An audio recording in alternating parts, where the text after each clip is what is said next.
حدیث مبارک میں فرمایا کہ چغلی کرنے والا یہ جنت میں نہیں جائے گا. دوستیاں ختم ہو جاتی ہیں، رشتے ختم ہو جاتے ہیں، رشتے داریاں ٹوٹ جاتی ہیں چغلیوں کی وجہ سے.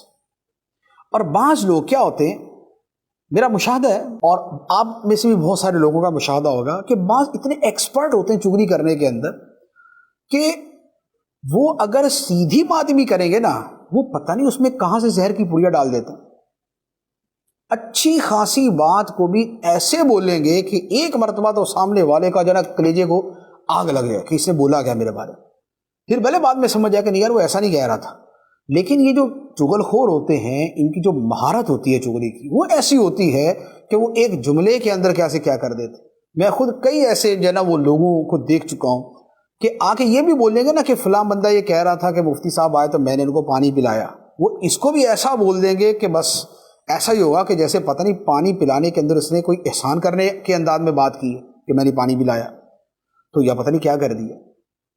اور بعض تو یہ جان بوجھ کے کرتے ہیں، اور بعض کی فطرت یا انداز ایسا ہوتا ہے کہ بائی ڈیفالٹ ہی ان کے اندر یہ چیز پائی جاتی ہے، کمپنی فٹڈ جو ان کے اندر یہ چیز ہوتی ہے. اس لیے وہ کہتے ہیں نا کہ وہ چغل خور جو ہے وہ یعنی وہ خوشیوں کا قاتل ہوتا ہے اور فساد کا بانی ہوتا ہے. لہذا چغلی کرنے سے بھی بچیں اور چغلی سننے سے بھی بچیں. اور اگر کوئی چغلی آ کے کرے تو اس کی بات کے اوپر اعتبار نہ کرے اور اپنے دل سے اس کو مسترد کر دیں. شیخ سعدی رحمۃ اللہ علیہ نے ایک واقعہ لکھا ہے کہ کسی بزرگ کے پاس آ کے کسی نے چغلی کی کہ جی فلاں شخص نے آپ کے بارے میں یہ جملہ کہا.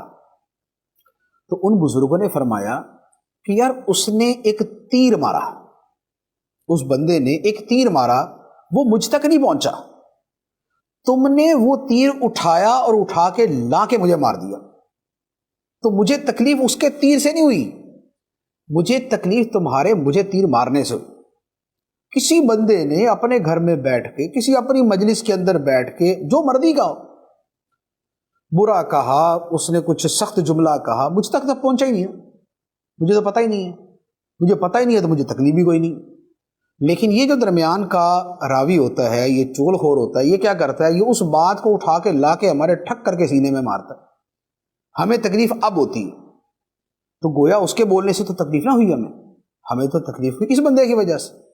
تو یہ جو چغلی کھانے والا ہے یہ بنیادی طور پہ اصل موذی ہوتا ہے. لہٰذا ان سے اپنے آپ کو اپنا ذہن بنا لے، ویسے ہی سوچ کے رکھیں کہ بھائی ہمارے اندر بہت ساری خامی ہیں، اگر کسی نے بیان کر دی ہیں تو اللہ تعالیٰ ہماری اصلاح فرمائے. یوں چند ایک باتوں کے ذریعے ہم اپنے آپ کو تکلیف سے بچا سکتے ہیں اور اس جو ماحول کے اندر ایک